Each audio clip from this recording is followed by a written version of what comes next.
جب آپ کہتے ہیں، جب آپ اپنی فاطمہ پر نظر پڑتے ہی اپنی چھوٹی بیٹی کو سلام کرتے ہیں تو یا رسول اللہ مجھ کو اپنی پیاری اور چھوٹی بیٹی یاد آ جائے. کیا بات ہے یا رسول اللہ، میں بڑا بدنصیب باپ ہوں. ایسا باپ کہ جس نے 7 بیٹی کو اپنے ہاتھ سے زندہ دفن کیا. یا رسول اللہ اس زمانے میں بیٹیوں کو زندہ دفن کرنا فخر کی بات مانی جاتی، سماج میں اسے وقار دیا جاتا، سوسائٹی میں اس کو عزت دی جاتی تھی. لوگ اسے عزتوں کی مسند پر بٹھاتے تھے، لوگ اسے اپنا گرو اور اپنا رہنما مانتے تھے، لوگ اسے اپنا سردار مانتے تھے اور کہتے تھے کہ یہ وہ شخص ہے جس نے اتنی بیٹی کو زندہ دفن کیا. لیکن یا رسول اللہ جب آپ نے فرمایا کہ وہ شخص ماں باپ خوش نصیب ہے جس کو اللہ نے بیٹی دی اور اس نے صحیح طور پر شادی کر کے اسے اپنے سسرال رخصت کر دیا، تو اللہ پاک اس کے ماں باپ کو جنت الفردوس میں اعلیٰ مقام عطا فرمائے گا اور اسے جنت کا محل عطا فرمائے گا. تو یا رسول اللہ اب پتہ چلتا ہے کہ جو بیٹیوں کے باپ ہیں وہ کتنے خوش نصیب ہیں. یا رسول اللہ وہ دور تھا جو کفر کا دور تھا، جب میں نے ایمان نہیں لایا. آج جب بھی کسی بیٹی کو رخصت ہوتے دیکھتا ہوں تو بیٹی آتا. آج کا باپ زمین بیچ کر، جائیداد بیچ کر، پراپرٹی بیچ کر، سب کچھ بیچ کر اپنی بیٹی کے مان ارمان کو پورا کرتا ہے. بیٹا کے لیے بھلے عید میں کپڑا لے نہ لے مگر اپنی بیٹی کو ضرور فروغ اور رانی فروغ اور پری فروغ پہناتا ہو کرا. بیٹی کے آپ بھی باپ ہیں، بیٹی کا میں بھی باپ ہوں. جب وہ پیار سے پاپا بولتی ہے، ابو بولتی ہے تو ایسا لگتا ہے کہ پورے بدن کی جو تھکاوٹ ہے وہ دور ہو گئی. اللہ سب کو بیٹی کا تحفہ عطا فرمائے، تھکاوٹ دور ہو جاتی ہے.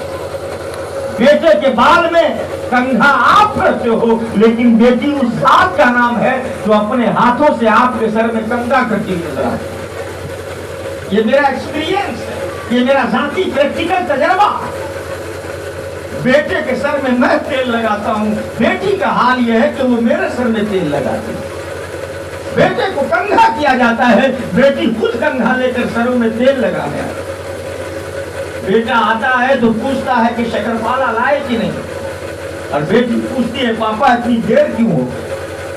ذرا سوچو تو صحیح، سماج نے جس کو اچھوت بنا کے رکھا ہے، سماج نے جس کے ساتھ ناروا سلوک کیا، سماج نے جسے حقارت کی نظر سے دیکھا ہے، یہ اتنی گری ہوئی چیز تو نہیں ہے، یہ اتنی حقارت کی چیز تو نہیں ہے. یہی تو وہ بیٹی ہے جو ایک دن ماں بنتی ہے اور جس کے قدموں میں اللہ رب العزت جنت الفردوس رکھتا ہوا نظر. اب اندازہ کرو، میرے نبی فرماتے ہیں الجنت تحت اقدام امہات، جنت تمہاری ماں کے قدموں کے نیچے ہے. اور جنت ہے کہاں؟ جنت ہے کہاں؟ جنت یہ بلبل سدرہ جہاں پر حضرت جبریل ابھی جہاں پر تشریف فرما، سدرۃ المنتہا. جنت اسی جگہ جہاں پر جبریل امی تشریف فرما ہوتے ہیں، یعنی 7 آسمانوں سے اوپر. اب اندازہ کیجئے کہ جنت اتنی اونچی، 1 آسمان سے اوپر، 2 آسمان سے اوپر، 3 آسمان سے اوپر، 4 آسمان سے اوپر، 5 6 7 آسمان سے اوپر، مکہ سے اوپر، اتنے اوپر. اور پھر میرے نبی فرماتے ہیں کہ جنت تمہاری ماں کے قدموں کے نیچے. جنت ہے کہاں؟ 7 آسمان سے اوپر. تو پتا کیا چلا، ماں کا جو قدم ہے وہ بھلے زمین اور پھر دھرتی میں پڑتا ہے لیکن اس کا قدم تو 7 آسمان سے اوپر. اب اندازہ کرو جس ماں کے قدم کی بلندی کا یہ عالم ہے، اس ماں کے سر کی بلندی کا عالم کیا ہو، اس باپ کی عظمت کیا عالم ہے. میرے نبی فرماتے ہیں باپ جنت کا دروازہ ہے. تو جنت ہو تب نہ دروازہ ہے. تو اس کا مطلب باپ بھی 7 آسمان کے اوپر، اس کے قدم آسمان کے اوپر.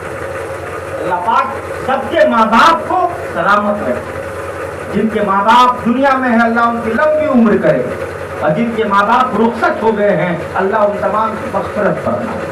بڑی عظیم چیز ہے ماں باپ. ایک شاعر نے کہا تھا کہ نعمت کے عوض وہ کبھی اجرت نہیں مانگی، نعمت کے عوض وہ کبھی اجرت نہیں مانگی، دنیا سے کبھی حسب ضرورت نہیں مانگی، یہ ماں کا جگر ہے کہ لہو اپنا پلا کر، یہ ماں کا جگر ہے کہ لہو اپنا پلا کر بیٹے سے کبھی دودھ کی قیمت نہیں مانگی، یہ ماں کا جگر ہے کہ لہو اپنا پلا کر بیٹے سے کبھی دودھ کی قیمت نہیں مانگی۔